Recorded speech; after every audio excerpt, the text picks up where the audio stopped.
welcome to the September episode of Fintech Firebrand. I'm Virginie O'Shea, founder of Firebrand Research, and I'm here to chat to you in the pre-Sibos episode to discuss all about the things that we're going to be discussing in Toronto this month. Now, to kick things off, I'll be chairing 3 separate discussions during the event. So I'll have an insider track on what's going to be discussed during those panels. The first one of which is going to be on the unique transaction identifier.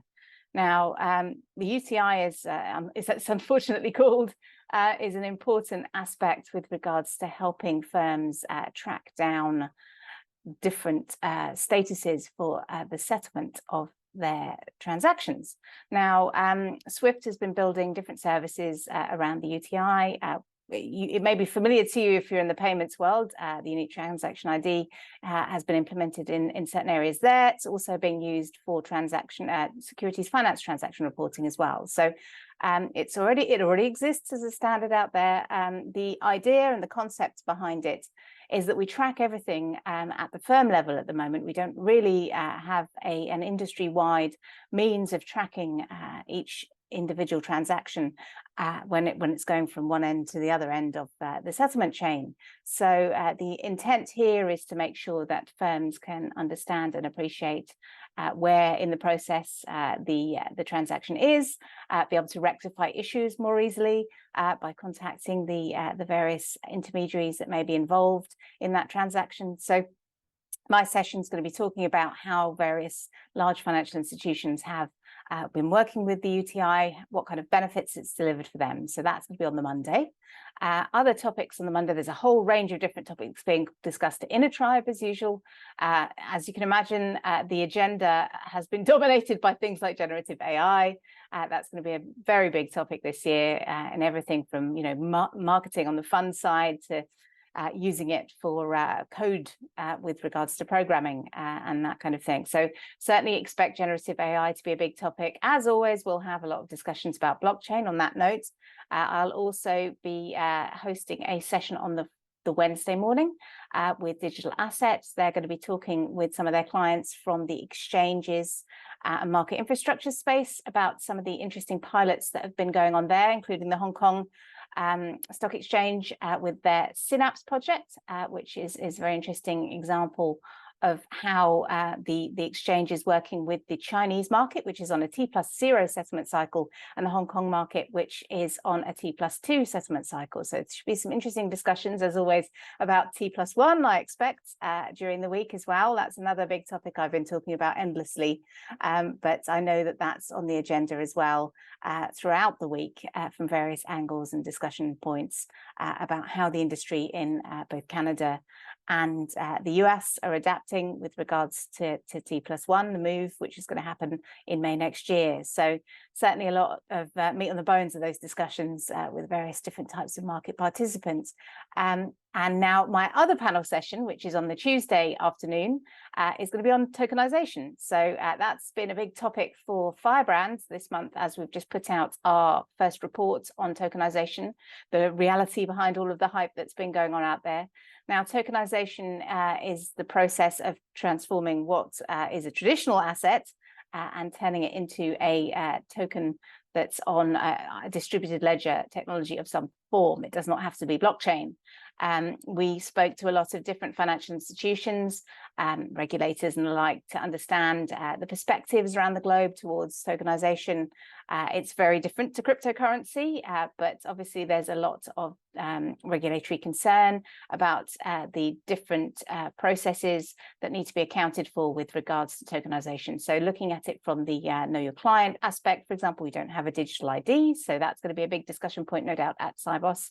KYC, how do you go about doing that with digital assets in a more robust manner? We'll also have a lot of discussions throughout the week, again, on another related topic to do with CBDCs, so central bank digital currencies. I know the ECB is going to be there talking about that topic. The Fed will also be there. So I expect lots of central banks will be discussing at Sibos the developments around CBDCs. We've also been tracking that. We've got some stats in the new report on that topic. Now, Interestingly, then I'm going to move on from Sibos in a second, but there's a lot of discussion again on sustainability and ESG, environmental, social and governance investing. It's possibly a more controversial topic in the US market rather than Canada, but certainly they expect to see a wide range of views on that topic as well. I know sustainability is a big theme as well for the conference itself. The SWIFT are asking people to pledge to be more sustainable in their Sibos journey. So that will be interesting to see if lots of financial institutions and individuals sign up to that. So certainly very laudable goals there. And now, obviously, there's going to be a buzzword bingo across all the technology areas. Quantum computing is bound to come up. We're going to have a lot of discussions on cybersecurity as usual, things around ransomware, how the industry is dealing with all that kind of stuff.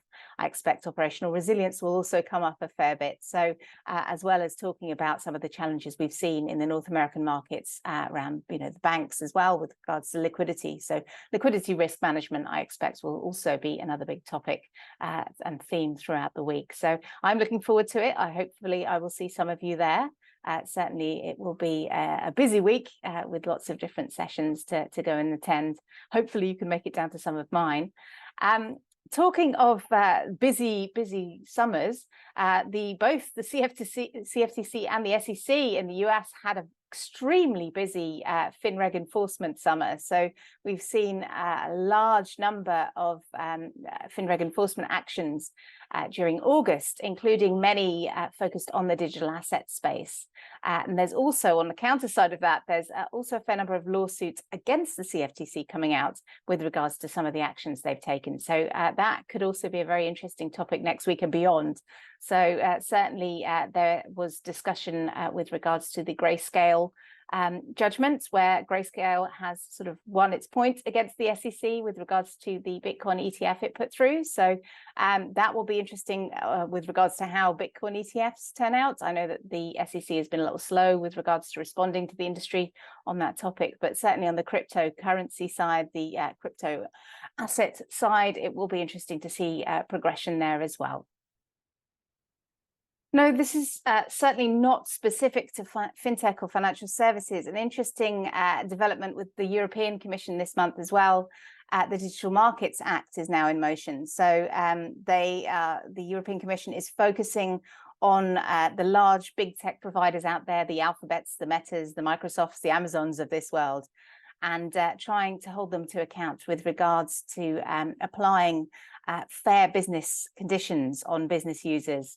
So this will have a big impact, I think, in the long term on the cloud space. Certainly, there have been a lot of discussions around this topic and pricing and the dominance of those providers within the cloud realm and possibly concentration risks. So a lot of developments yet to come on that front with regards to cloud, but certainly interesting to see the European Commission and the European Parliament taking on the big techs. And I expect much more from other regulators across the globe in the coming months and years. And with regards to central banks, the European Central Bank made an interesting speech the other day. One of the guys there that is looking at some of the ESG and climate risk developments in the market was discussing how many firms are failing to properly assess climate risk with regards to the fact that many firms could be sued potentially with regards to climate change litigation. There hasn't been a huge amount focused on the banking sector yet, but there have been 560 new cases since 2021 that are related to climate change litigation. So that's largely against issuers. But this chap, Frank Elderson from the ECB, was warning that the banking sector is certainly next. He posits that the banks are overlooking the potential of class actions and significant rulings in the space in future. There's a couple of examples that he pointed to, the Shell ruling and Agenda is another one to look up. This is for your homework for the month, but certainly I think that's an interesting thing to focus on. Who's bringing the climate litigation? Well, lots of non-governmental organizations, understandably, are focused on this. They're not individuals, they are large organizations. They have the funding to take banks to court, and certainly it is something important. We've seen in all countries around the world, the climate is changing. We've seen more extreme unfortunate weather incidents that are happening, and we really do need to address this. And this is one way of the NGOs forcing the hand of reticent issuers and large financial institutions to take action. So certainly I'm interested to see the developments there. 560 cases in a couple of years is quite a lot. And it will be interesting to see how those progress through the courts as well. So certainly climate risk, as I say, will be a topic at Sibos. But again, I think it's going to be something that we have to address as an industry much better than we are at this point in time.